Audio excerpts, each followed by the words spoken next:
Why Allah subhanahu wa ta'ala did not directly send the glorious Quran so that people can follow it? Why did Allah subhanahu wa ta'ala send the Torah before the Quran? In this way, we will get confused. Why should we follow the Torah, then the Bible, and now the Quran? If there is only one holy book, the Quran, all should follow it and there will be no conflicts. Allah subhanahu wa ta'ala says in the glorious Quran, in Surah Ra'd, chapter number 13, verse number 38, لِكُلِّ أَجَلٍ كِتَابٍ. For each period we have sent a book. By name, 4 revelations are mentioned in the glorious Quran.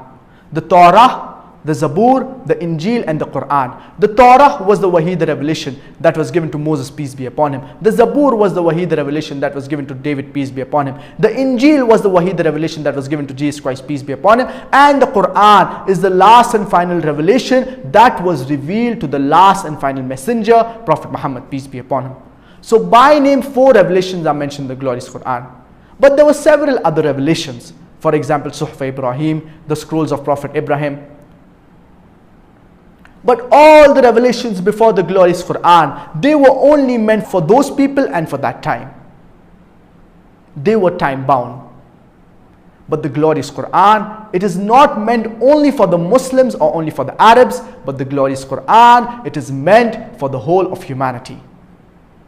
And Allah subhanahu wa ta'ala says in Surah Ibrahim, chapter number 14, verse number 1, Alif Lam Ra, Kitabun anzalnahu ilayk, litukhrij an-nasa min adh-dhulumati ila an-nur. The book is revealed to thee in order to lead mankind from the depths of darkness into light. Allah subhanahu wa ta'ala says in Surah Ibrahim, chapter number 14, verse number 52,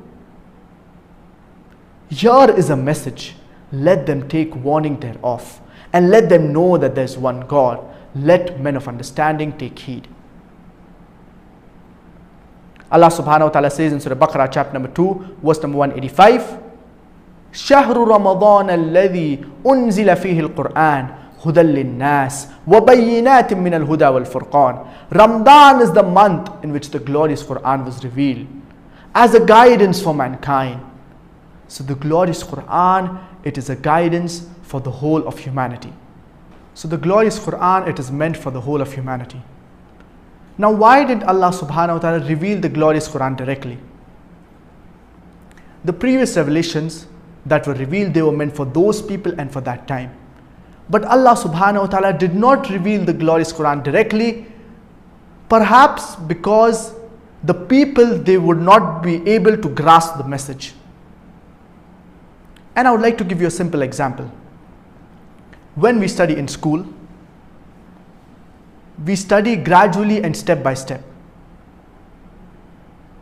For example, nursery, junior KG, senior KG, first standard, second standard, third, fourth, fifth, until 10th grade. Then we have college, then we have graduation, post-graduation, etc.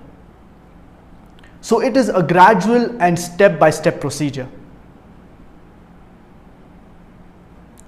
You cannot directly study in 10th grade.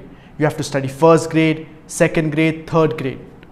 The student cannot tell the teacher, why do we have to study 10 years? Why don't I directly study in 10th grade? It is a gradual and step-by-step procedure. Similarly, because the people, they would not be able to grasp the message. So first, previous revelations were revealed based on the understanding and capability of the people. Later on, the message kept on getting more difficult. Based on the grasping power of the people, Allah subhanahu wa ta'ala revealed the glorious Quran. Previously, the people, they were not so advanced. So that's the reason Allah subhanahu wa ta'ala, He did not reveal the glorious Quran directly. He revealed previous revelations which were meant for those people, and Allah subhanahu wa ta'ala did not preserve these revelations because He did not think it fit to preserve them.